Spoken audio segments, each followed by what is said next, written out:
এই যে নেতারা এখন বড় বড় হুঙ্কার দিচ্ছেন, সুকান্ত মজুমদার 24 ঘন্টা টাইম দিলাম, অমুক টাইম দিলাম, ও সুকান্তবাবু এখানে যাদের কাছে জনরোষ হচ্ছে বাংলার মানুষ, আমরা দেখুন, আমরা আইন হাতে তুলে নেওয়াকে কখনোই সমর্থন করি না। মুখ্যমন্ত্রী প্রথম দিন থেকে বলেছেন, শুধু তাই নয়, মুখ্যমন্ত্রী তো কালকে বার্তা দিলেন, রাজনীতি যার যার, দিদি আসলে সবার। তাই খগেন মুর্মুকে দেখতে সুকান্তবাবু আপনার যাওয়ার আগে রাজ্যের মাননীয় মুখ্যমন্ত্রী পৌঁছে যান, কারণ তিনি বাংলার 10.5 কোটি মানুষেরও মুখ্যমন্ত্রী, তিনি খগেন মুর্মুরও মুখ্যমন্ত্রী। আপনি পৌঁছতে পারেননি, কিন্তু আপনি বড় বড় বাতেলা দিচ্ছেন, হুঙ্কার দিচ্ছেন। আজকে তো বাংলার মানুষ জানতে চায় যে ঘটনা খগেন মুর্মুর সাথে ঘটেছে নিন্দনীয়। খগেন মুর্মু তো মালদার সাংসদ, যে মালদার ভূতনির চল গঙ্গার গ্রাসে তলিয়ে যাচ্ছে, যেই মালদা বন্যা বিধ্বস্ত, আপনি সেই মালদায় না থেকে আপনি হঠাৎ করে আলিপুরদুয়ারে গেলেন কেন? আপনার নিজের অঞ্চল না সামলে যেতেই পারেন, বাংলার মানুষ যেখানে খুশি যেতে পারে, কিন্তু গেলেন যখন আলিপুরদুয়ারের সাংসদ কোথায়? আপনার আগে সেখানে শ্রমিক ভট্টাচার্য গেছে, আপনার আগে শ্রমিক বাবুর সাথে দেখলাম আনন্দ বর্মন যাচ্ছে, তাদের উপর তো আক্রোশ হয়নি, হামলা হয়নি।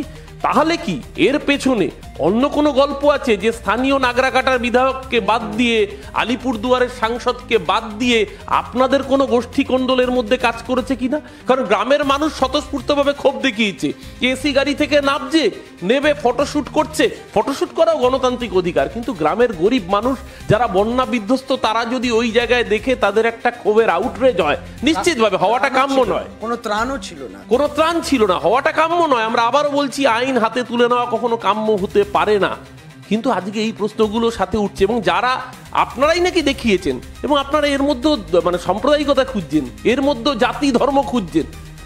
সবচেয়ে বড় কথা, যারা আক্রমণকারী তারা কেউ তৃণমূল কংগ্রেসের এমএলএ নন, তারা কেউ তৃণমূলের এমপি নয়, তারা কেউ তৃণমূলের জেলা পরিষদ সদস্য নয়, কিন্তু কালকে যারা লুম্পেনগিরি করলেন আপনার দলের এমএলএ দাঁড়িয়ে থেকে সুশান্ত দেব, বিজেপি জনতা যুব মোর্চার কার্যকর্তা ভিকি প্রসাদ, পার্টির জেলা সভাপতি, তারা দাঁড়িয়ে থেকে যখন লুম্পেন রাজ করেছে, ক ঘন্টার মধ্যে অ্যারেস্ট দাবি করছেন সুকান্ত বাবু? বিপ্লব দেব এই পশ্চিমবঙ্গের পর্যবেক্ষক হয়েছেন বিজেপির। আসলে বিজেপির এমন অবস্থা, পশ্চিমবাংলার নেতাদের এরা বিশ্বাস করে না।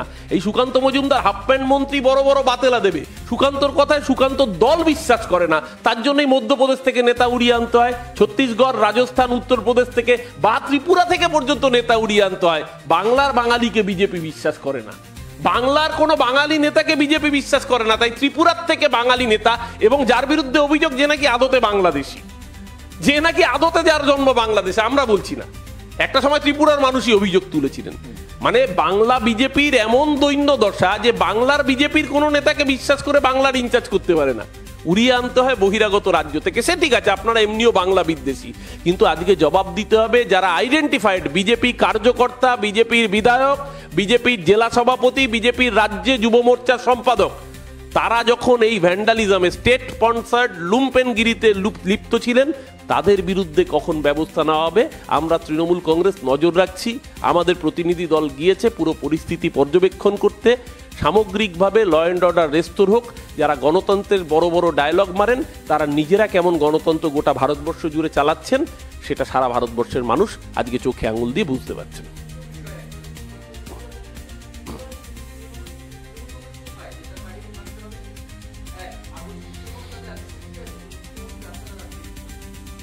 না, ত্রিপুরায় যদি তৃণমূল কংগ্রেস নাই থাকে, এতই যদি দুর্বল হয়, তাহলে সেই পার্টি অফিস ভাঙতে গেলেন কেন? আপনি তো নিজেই প্রমাণ করলেন যে ত্রিপুরার বুকে তৃণমূল কংগ্রেসকে আপনি ভয় পাচ্ছেন। যদি ত্রিপুরায় তৃণমূল কংগ্রেস নাই থেকে থাকতো, আপনারা মনে রাখবেন গত পঞ্চায়েত নির্বাচনও ত্রিপুরার বুকে 24%, মানে কার্যত দ্বিতীয় স্থানে উঠে এসেছিল তৃণমূল কংগ্রেস। সুতরাং ভয় তো আছে, সিঁদুরে মেঘ দেখলে সকলেই ভয় পায়।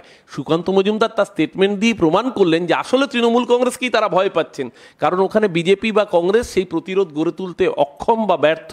তৃণমূল কংগ্রেস যদি শক্তিশালী হয়, কারণ ত্রিপুরার সঙ্গে বাংলার একটা আত্মিক যোগাযোগ আছে, ত্রিপুরার ভাষা বাংলার ভাষা এক, ত্রিপুরার খাদ্যাভ্যাস বাংলার খাদ্যাভ্যাস এক, এইখানকার মানুষের সাথে ত্রিপুরার মানুষের একটা আত্মিকতা রয়েছে। কারণ এখানেও দেখবেন দীর্ঘদিন বাম শাসন ছিল, ত্রিপুরাও দীর্ঘদিন বাম শাসন, তারা পলিটিক্যালি কালচারালি বাংলার সাথে একাস্টম থাকেন।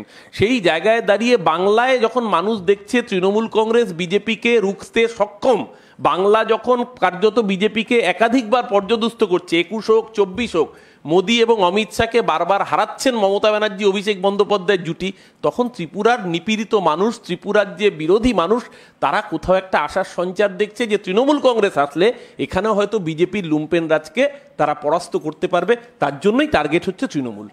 আসলে একটা কথা এর সঙ্গেই যুক্ত করা, 2018 এবং 2023 ত্রিপুরার মানুষ কিন্তু চেয়েছিলেন যে বাংলার যে উন্নয়নের যে মডেলটা আছে, বাংলার যে উন্নয়নের প্রকল্প, লক্ষ্মী ভাণ্ডার, কন্যাশ্রী ইত্যাদি, সেই সমস্ত ওখানে হবে না কেন, এটা কিন্তু তারা চেয়েছিলেন। তারা বুঝেছেন যে দুবারই তারা প্রতারিত হয়েছেন, দুবারই প্রতারিত হয়েছে। ওখানে গুন্ডারাজ ছাড়া কোনো কাজ কর্ম কিছু হয় না, এবং এই রকম সমাজ কল্যাণমূলক প্রকল্প কিছু হয় না, এবং সেটা তারা চেয়েছিলেন, কারণ তারা প্রচারে ইচ্ছে প্রকাশ করেছিলেন। যারা আমাদের প্রতিনিধি অভিষেক বন্দ্যোপাধ্যায় সকলেই যখন গিয়েছিলেন, যখন প্রচারে, তখন এই কথাগুলো হয়েছে যে যেটা বাংলায় উন্নয়ন যদি হয়, এই প্রকল্প হয়, তাহলে ওখানে কেন হয় না, এইটা কিন্তু তাদের চাওয়ার দাবি ছিল।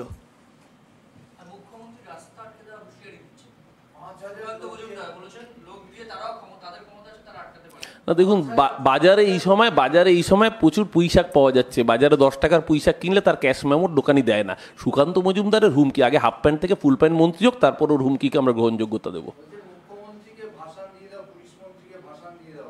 ভাষণ তো বাংলার বুকে বিজেপিকে দিয়ে দিয়েছে, 18 থেকে 12তে নামিয়ে এনেছে।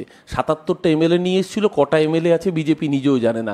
আগামী দিন 30টা পেরোবে কিনা, 30 না পেরোলে লিডার অফ অপোজিশনও হবে না। ভাষণ ইতিমধ্যেই বাংলার মানুষ ডিটারমাইন্ড হয়ে গিয়েছেন।